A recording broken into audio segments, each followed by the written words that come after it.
کہ ائمہ جو ہے نا ان میں جو 12 امام تھے ان میں اختلاف نہیں تھا، اور یہ جو اختلاف آیا ہے یہ بعد میں جو احادیث کی بکس مرتب ہوئی ہیں نا،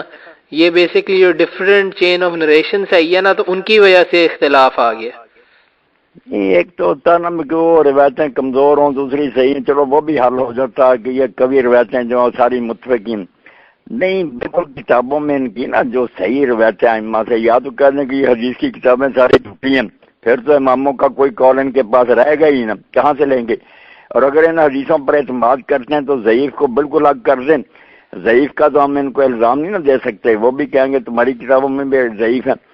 جو صحیح روایتیں ان میں بھی اختلاف ہے، اسی لیے میں نے کہا تھا نا کہ تہذیب الاحکام اور الاستبصار دونوں جو ہے نا 4 بڑی کتابوں میں لکھی اسی لیے گئی ہیں کہ پہلے یہ روایتیں لکھتے ہیں، پھر کہتے ہیں اس کے خلاف یہ آیا، وہ بالکل صحیح ہیں۔ باقی حل کرنے کی کوشش اہل سنت بھی اسی طرح کرتے ہیں کہ یہ پہلے کیا ہے، یہ بعد کیا ہے، یہ اس موقع کی ہے، وہ الگ ہے تطبیق کی کوشش۔ اختلاف جو ہے نا وہ ائمہ کی روایتوں میں، ان کے فتووں میں،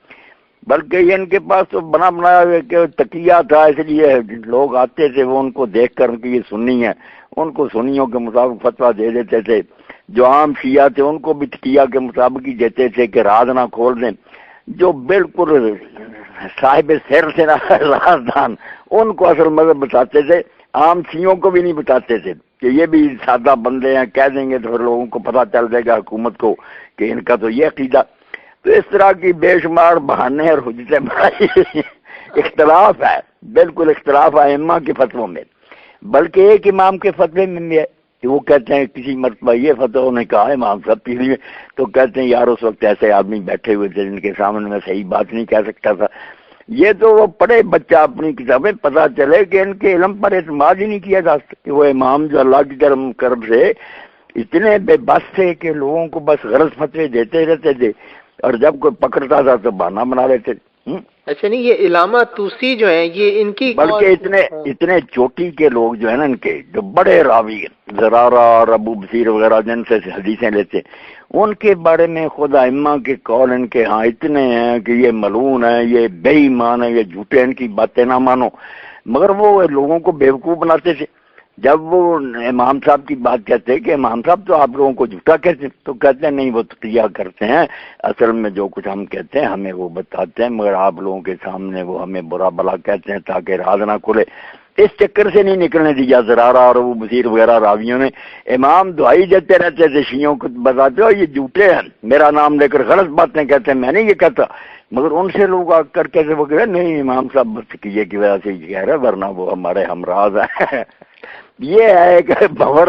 جس میں یہ شیعہ پنتی ہوئے، امام ان کو جھوٹا کہہ رہا، وہ کہتے نہیں وہ صرف ہماری جان بچانے کے لیے کہتا، ورنہ وہ مسئلے یہی ہے جو ہم بتاتے ہیں۔ اچھا یہ ایک اس نے یہ دوسری نے لکھی ہے نا تہذیب الاحکام اور استبصار، یہ دونوں کتابیں اس نے لکھی۔ اچھا ہاں، تو وہ یہ کہہ رہا تھا باتیں میں لکھتا کہ مجھے یہ لکھنی اسی لیے پڑی کہ ہماری حدیثوں کے اختلاف کی وجہ سے بہت سے لوگ شیعہ مذہب چھوڑ گئے، اس مذہب کا کوئی حال نہیں، ہر مسئلے میں 2 قول ہے، ایک میں حلال ہے دوسرا نہ، تو بیچارے نے اپنے علم کی حد تک پھر لکھی کہ سیٹ کروں ان کو کہ یہ عظیمت ہے، یہ رخصت ہے، یہ تقیہ ہے، یہ دوسرا جو بھی اس کے بس میں تھا، مگر اختلاف بتاتا جاتا۔ لیکن کیا کہتے ہیں یہ تو یہ تو پھر امام وہ کہتے ہیں علامہ طوسی نے لکھی نا بک، یعنی کہ ان کی حدیث کی بک کون سی ہے جو کہ یعنی کہ وہ حدیث کی کتابیں ہی ہیں۔ اچھا صحیح ہے، صحیح، وہ حدیث ہی ان کو سیٹ کرتا باقاعدہ سند کے ساتھ کہ یہ سند ہے، امام صاحب نے یہ فرمایا، پھر جو کہنا اس کا مطلب وہ بیان کر کے بعد میں کہتا کہ جو دوسری روایت آئی ہے اس کے الٹ،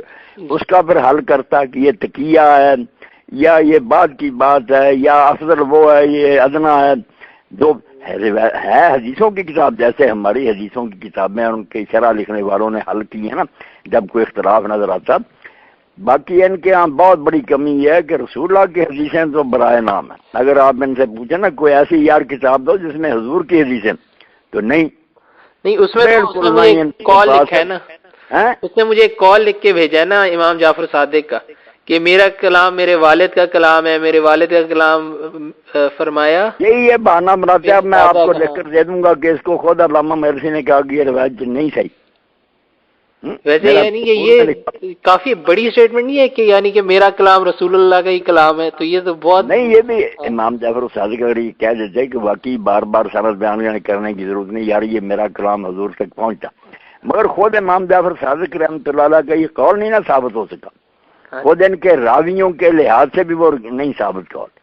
کوئی امام جعفر صادق نے یہ بات نہیں کی،